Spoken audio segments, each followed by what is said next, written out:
Hello and welcome back to a brand new episode of The Pieces. And today I am joined by Tiger from Divorce.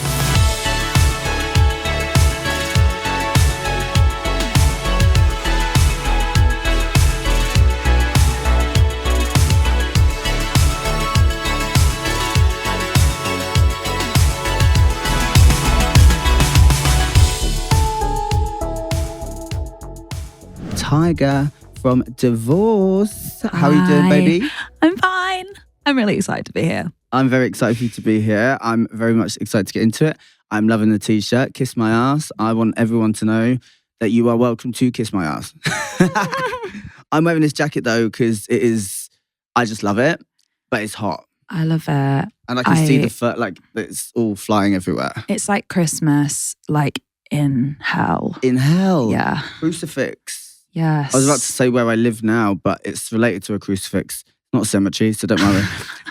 So The Pieces is all about identifying the pieces of the people that we are. So, Tiger, straight away, we're going in. What is the formative moment or a formative moment that has made you the person that you are today? Oh my God, that's a really good question. And I'm going to have to think about it for a second. That's all good. I didn't even ask you what you had for breakfast. I've gone straight in. Wheatabix and Alpen. Nice. Lovely. A formative moment for me, I guess, meeting my main collaborator, Felix, who I'm in a band with now. We met when I was 16. And I wouldn't have known it at the time, but he's gone on to be such a huge part of my life. And I think it opened such a door to musical potential and like where we are now. So yeah, shout out Felix. Shout out Felix. Was it always music you wanted to do? Was it always the dream? Yes. I think music's been the most long-term thing that I've had in my head. I always sung when I was a kid and wrote songs, and I've been doing that since I was really young. I did a bit of acting when I was a teenager, but I don't think my heart was fully in it. But I went to uni for a bit. This is interesting. You went to Goldsmiths, right? I did. And you did journalism. So I did journalism at UAL. I did human rights, culture and social justice at Goldsmiths. Well, I did journalism at Goldsmiths. Right. And I saw that you did that. Yeah. And I was like, God. Synergy. Twins. Yeah. Yeah, I like Goldsmiths. I feel like they're cool. I think they've got they did have good things going on. Yes. There's a lot of backlash recently, I believe. I'm actually not aware of it in its current state. I dropped out.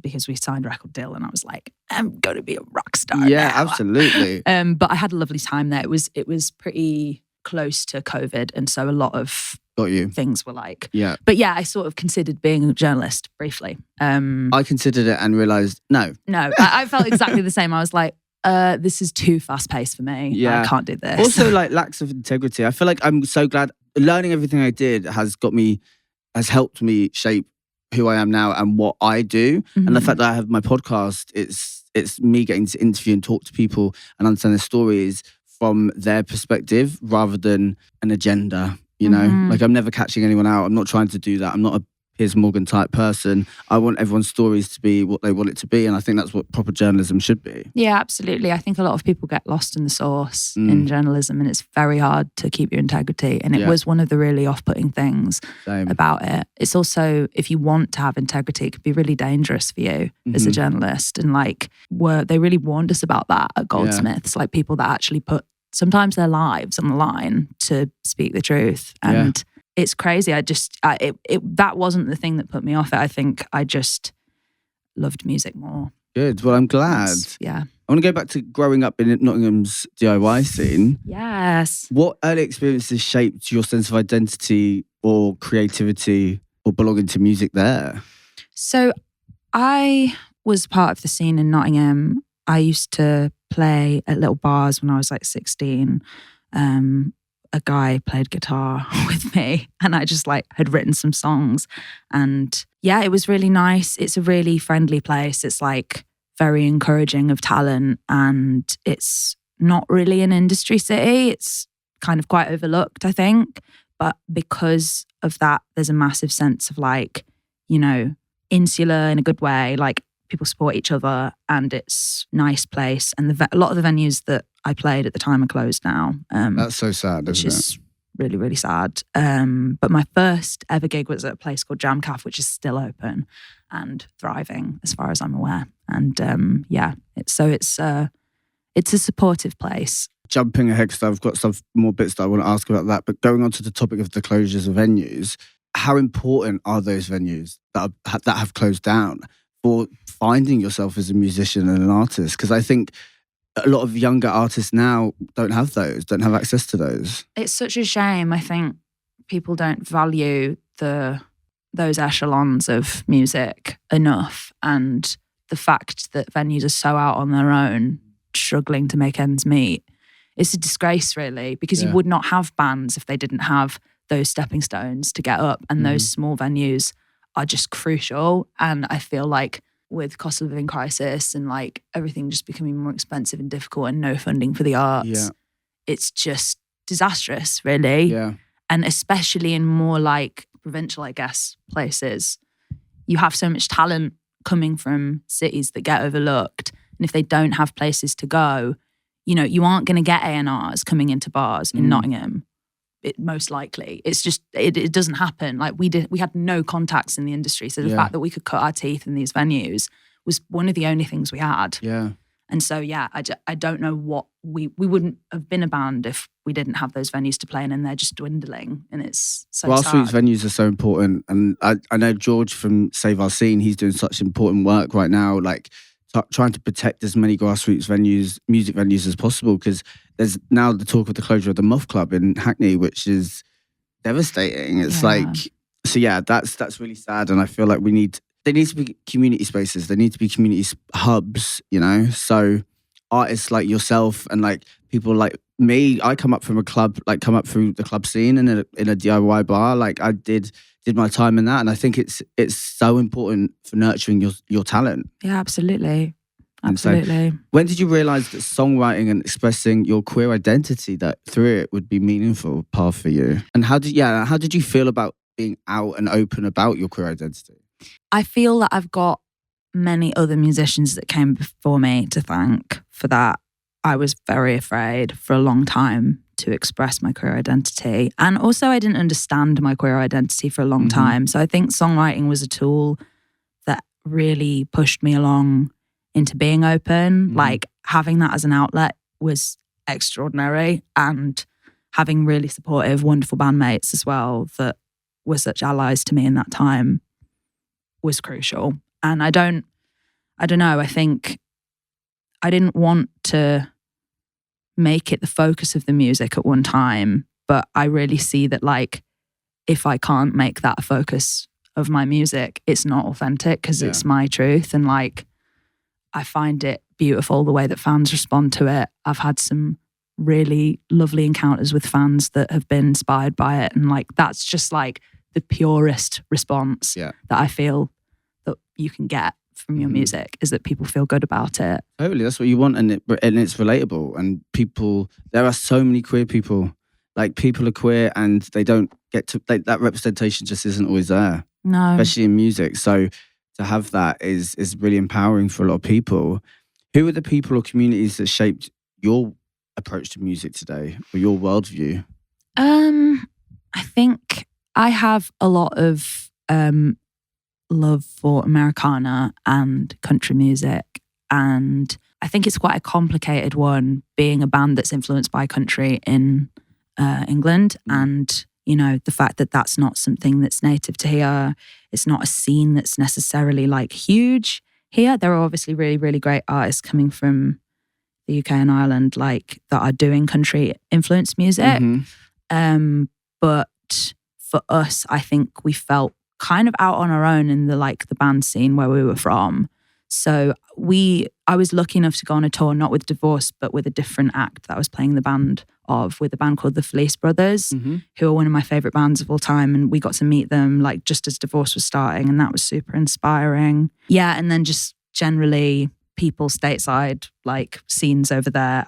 I just really wanted to make music like that. And yeah, I love the scene in England, Scotland, Wales and Ireland. But I feel like it's definitely coming into this country more the sort of highly melodic country infused twang sound that I think we have been doing for a while. Well, getting into that, Divorce. I want to talk Divorce, Babe, Divorce. Divorce, that was Babe. an Adele reference, if anyone picks up on that. Divorce, Babe, Divorce. Had it once or twice. Have you heard that before? Yeah, a couple times. Of course you had. Oh, I thought it was original. What did the first months of releasing singles as Divorce feel like? Especially as you gained momentum like quite quickly. Honestly, we were a project before, me and Felix were Yeah. a project before Divorce, and Adam and Casper came on board when we started Divorce. Mm-hmm. And I just didn't know what to expect. I think with our previous project, nobody really listened to it apart from people in Nottingham. And in my head, I was kind of just like, that's just what's going to happen here. So it was a really big surprise when I think our third single came out. It's called Checking Out. And it got reviewed by Anthony Fantano. And we were like, what the fuck? Like, it was like the biggest thing that had ever happened to us by so far. And like, we were just like, how has this happened? How has this gotten to him? And we were working with a team by that point. We'd started working with our manager, who's brilliant. And like, that felt like for a little band like us, it was just such a massive step up. And so I think I started to feel like, okay, this could be a thing. Like, this could be real.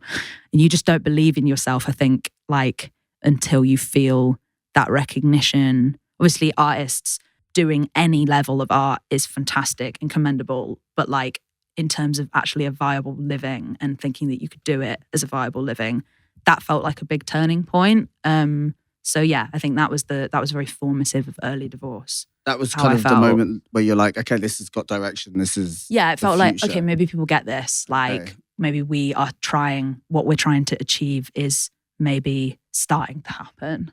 But yeah. Believing in yourself as an artist, I think I don't know if anyone fully always does, but I do, like, for myself, I mean, ebbs and flows, ups and downs, roller coaster life, we all have. But like, I think I always had like an innate thing. It's like, I know what I want. I know what I'm capable of.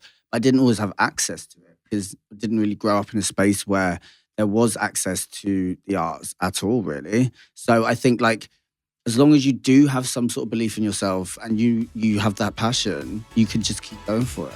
Absolutely. Just gotta believe in yourself, darling. Just gotta keep going.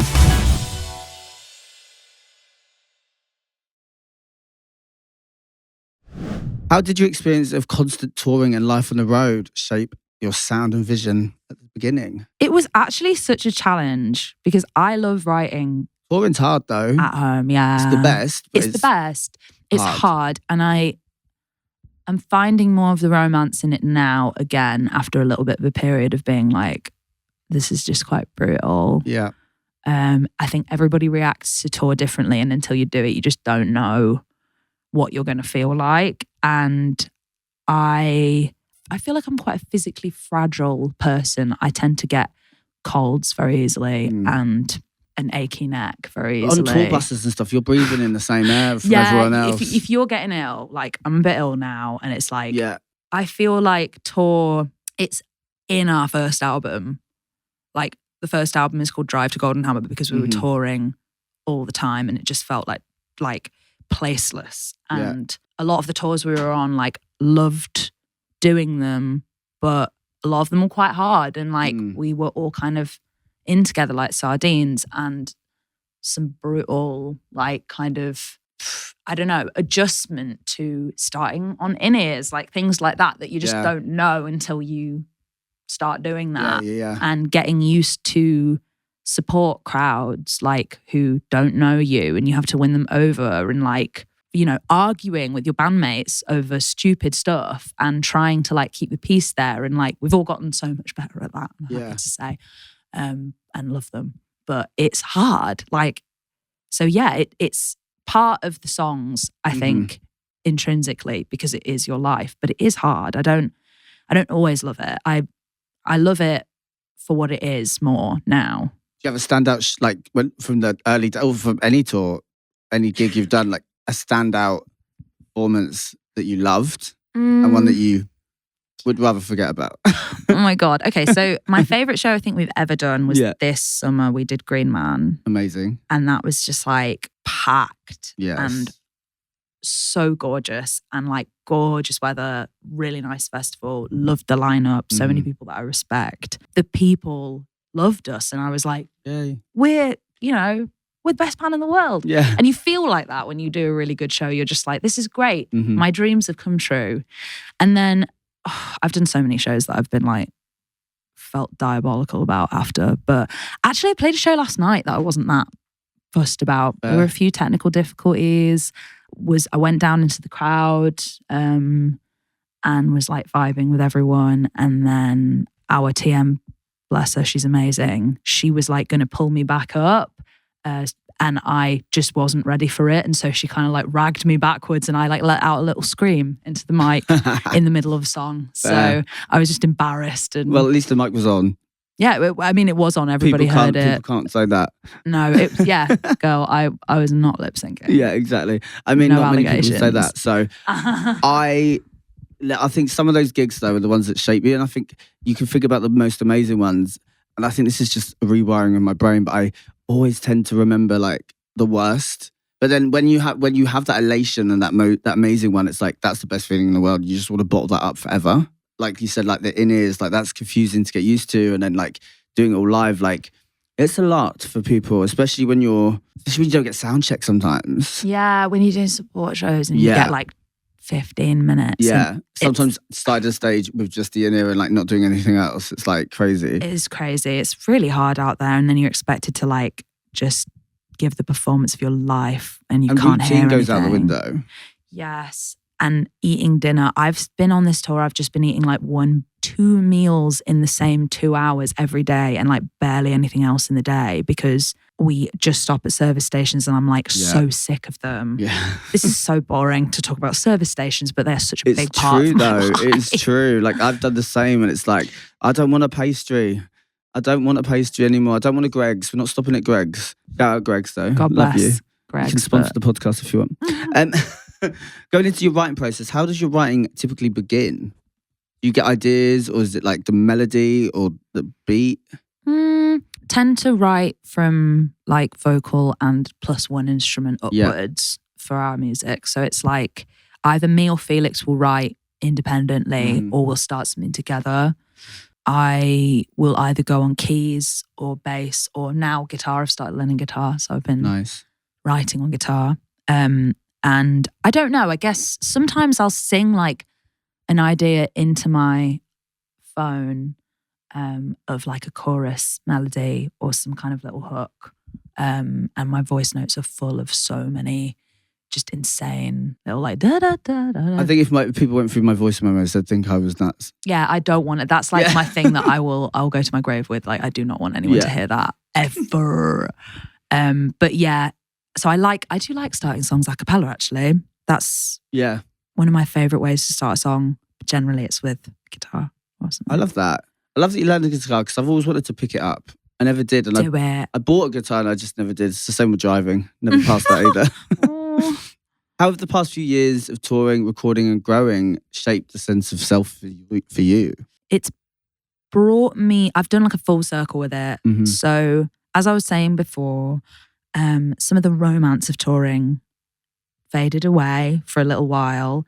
And I think I have grown in that I'm bringing that romance back in, really starting to feel like unashamed of like the cringe of living like an artist. Like, I don't really know how to explain it. I've tried to sort of define the feeling a lot recently.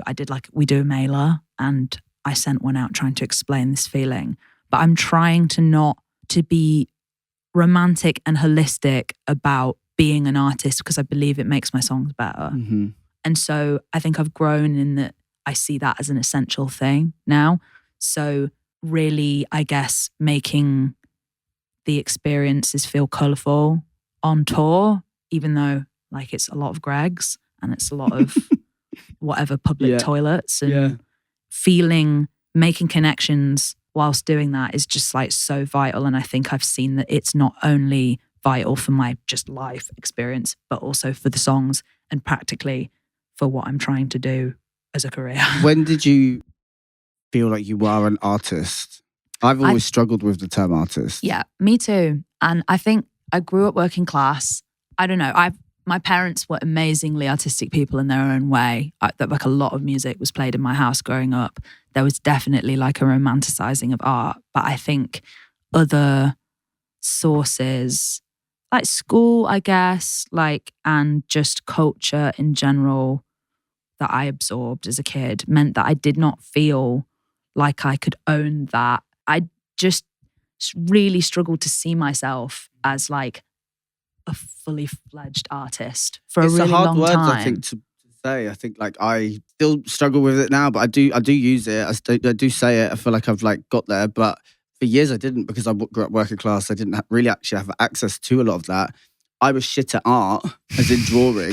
Me too, babes. Yeah, so like I get level 4 and 7, and I got level 3 because I couldn't draw a vase or something like that. So I was told I wasn't like creative. So that always stuck to me. So it's that unlearning and like knowing that actually art isn't just drawing. There's there's art in everything, and figuring that out and finding yourself, I think is so important. It helps you, I think, to distill your experiences into whatever medium you're. And I think as also with. being queer, like we can do anything we want. We can. We can put our mind to anything and we will do it. So freeing. Give me a YouTube video and I'm ready. I'll do it. What would you say you've learned about your identity and your own needs? Being in a band and then also just, I guess, living this experience. I have learned that I need queer community. Yeah. Because I did not really have it for a long time. Not in a way that I wanted. I've always had queer friends and like, but queer spaces are not fantastic in Nottingham. I live in Glasgow now. And so it may have changed in the last... Shout out Glasgow, I love you. And you've changed my life because there are brilliant queer spaces in Glasgow. Artistic scene too. Yes. Yeah. And a real like, oh my God, it's so gay, Glasgow. Like, I've DJ'd there quite a lot. My mum's from Greenock, which is just outside Glasgow. Oh, so I'm like half Scottish, which we love. Yes, we do love that. I'm not Scottish at all, but Glasgow, it's great. It's warm city. It's not warm as in warm, but it's like warm. People are friendly. It's freezing. Yeah, it's freezing. It's actually really cold. Its heart is warm. Yeah. Yes, it's a really great place to live. And I, other than living in London for a year, and I was barely in London when I was living there, I'd never really left Nottingham. And I have loads of amazing friends in Nottingham, and I do love it so much. It's my home, but I think I've learned that I need to be in spaces with other queer people. Like I need people that understand the experience, and having queer friends and really like pushing myself to maintain those friendships has just been so refreshing and something I don't know why I deprived myself of it for so long. I think, I wasn't out until later. I came out as non-binary when I was 25. I kind of was, I don't know, teasing it for a little while before that, but fully out about 25. Met my partner before that, and they're trans, and like they've taught me a lot. I think being close to them is a big need as well, and they're from Glasgow, so that like it's just like, honestly, I could talk about it for ages, to be honest. I just love it. Well, let's talk, because I feel like that's a beautiful story that people need to hear. Like people need to hear positive stories of trans and non-binary and gender non-conforming relationships, because you don't get to hear it. It's very outwardly into like the rest of the world. It's so important to me that people recognize the relationship that I'm in as kind of a way of affirming my own gender identity. My partner's trans feminine, non-binary, and like we are a lesbian couple, like, and exist in lesbian spaces in Glasgow. So I love my life with them, and it's so the life that I want, and the life that I didn't ever think. I think in my early 20s, I was just in such a hole, because I was like, I don't know what's wrong with me. I don't have many examples of what I am. I feel like I didn't know what non-binary was for a really long time, and I was non-binary. And it's just like, why am I so unhappy? Language evolves, right? And I remember hearing the term on the East London scene coming up through the drag scene. And for me, drag was always about an exploration of my gender without me realizing. Like I was so enamored by kind of music and fashion and dressing up and clothes. And that was an extension of myself. And I never fit in as Tommy when I was younger. I was always ridiculed for being more feminine or dancing. And just because I could do the splits, I was told that I didn't have male genitalia. So I would always be ridiculed for that because I'd be like, well, to just drop into the splits. And I'm like, that's not how it works. But anyway, like literally, it's like not how that works. Don't know what's going on with you. But I just remember thinking like that I never fit in. And then hearing non-binary, it related to me in a term like I always thought gender non-conforming. And then my mum is very accepting, so I've been very lucky with that. And I think she just wanted me to be myself, and it's forever fluid and it's forever changing, and that's okay, you know. But the hysteria that the media is creating now is just so damaging and demonizing for people that just want to be themselves, and I think that's what scares people. It's so crazy, isn't it? Because it's just not that much of a big deal. If it's pissing you off, you need to get therapy. Yeah, you have something in you that's so self-loathing. Yeah. If you're that bothered and that disturbed by people's fluidity and gender non-conformingness, like I just don't. There's just this part of my brain that like it's so exhausting. I think having to try and define yourself. Like I don't know. I don't think anyone around me that's close to me cares. Yeah. And it's kind of like, they're just like, well, it's not really my business because it's not my life. And it's not affecting me. No. Yeah. Thank you for sharing that, because it's so important that we hear stories that are about love and acceptance of themselves. Yeah. And I like the greatest romantic love I've ever had is the relationship I'm in right now. And it's because it suits me. Yeah. And I don't feel like I have to hide, and I don't feel like it's a performance. And I did feel like that for a lot of my life. And if anyone is trying to deny someone that, like, get in the bin. Yeah. Like you don't get it. Have some empathy. Like empathy we're lacking. It's compassion fatigue, I think. Everyone's exhausted, desensitized. Like we're literally watching so much happening live streamed. You know, like we're seeing things that we shouldn't see on social media. People now have opinions everywhere. And I think like we just need to let people live and be themselves. And that's where the most beautiful moments or the most beautiful pieces of art come from. Absolutely. Looking back to when you first began divorce, that sounds weird to say, but you know what I mean. How do you feel you've grown both inside and outside of music? I've learnt so much from this project. I was completely like industry blind before we started divorce. I just did not know anything about the music industry. I've learnt a lot of hard truths, I guess, about artists' positions, and makes me want to advocate for myself and others in this industry a lot more. But I also feel like it's made me not think about the future too much and try to be present. And being present on stage as a performer, especially in this project has been the only time where I really feel I've achieved it in my life, has made me present in my personal life as well in a much more profound way. I think like having an audience that wants to be there and wants to see what you've got to say and what you've got to do, that is, I think you owe them being present. And I think that's transferred onto my personal life a lot as well. I just want to be able to not be so consumed by future anxieties, which I think is really understandable and a lot of people would relate to, and I still struggle with it. It's not something that I've completely thrown off. But I do think that performing and writing has made me a bit of a nicer, calmer person to be around potentially. I don't know. It's my perception of it. I'm sorry if anyone disagrees, that I know. But well, that's good. That's beautiful to hear. I feel like the struggles of being an artist and like in the age that we're in, so fast paced, social media is the content game and you have to do this. It's exhausting. It takes away a lot of like the art, I feel. It's like, it's not real as well. I mean, we're really lucky to work with a digital team that are quite like, they're just very like receptive.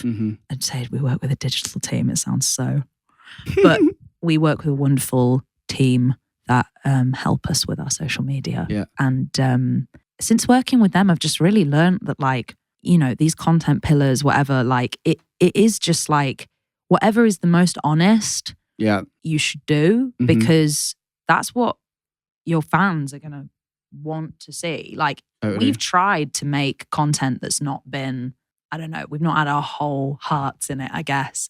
And it always just bombs. And I don't think that you should be striving to get something viral, but I think you get something viral when people feel something, I guess, when they Definitely watch it. And content can be amazing. Like, I actually love social media in a lot of ways. I think it is like vital now, but it's very draining as well. It is. It's just, ugh. Yeah. I've got one last question for you. Well, I'm gonna two questions. Okay. What's next? What's happening next? So we've been writing a lot, and I won't say for what, but I'm sure an educated guess would probably deliver you your answer. But we are going to be busy with that for the start of next year. And then we've got a US tour in March/April, which I'm really excited for. I have been to the US and done tours. It's a very strange place, but it's also an amazing place with a lot of different people. It's like loads of different countries in one. Yeah. And yeah, it was a real joy to meet people out there, and just being able to travel is fantastic. Like, I think like that's one of the most exciting and fun. Like, I've not traveled. I've never been on like a gap year or something. So touring is like my amazing way to do it. I get to go to these places I've never been.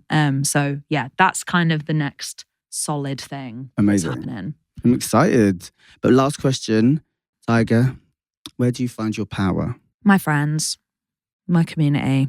I don't get to see them all the time because I'm a touring musician, but friends are so important. I always feel like a little kid after spending time with them. And it's like the purest, most unconditional thing. I think particularly my best friend, Aisha, who I'm going to shout out because she is my day one. We've literally known each other since we were born.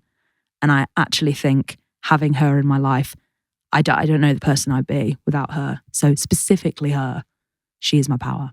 I love that. How important is it to have a queer community? It's so important. It's everything. Aisha's not queer, by the way. She's my ally. Queer adjacent. Queer adjacent. But yes, a queer community and all my friends around that. I just don't think you can survive without that. And you shouldn't force yourself to. So come out, babes. Meet some people. Come out. There's loads of room. Come on. Come out. There's literally so much room. Thank you so much for joining me on The Pieces. Thank you, Bimini.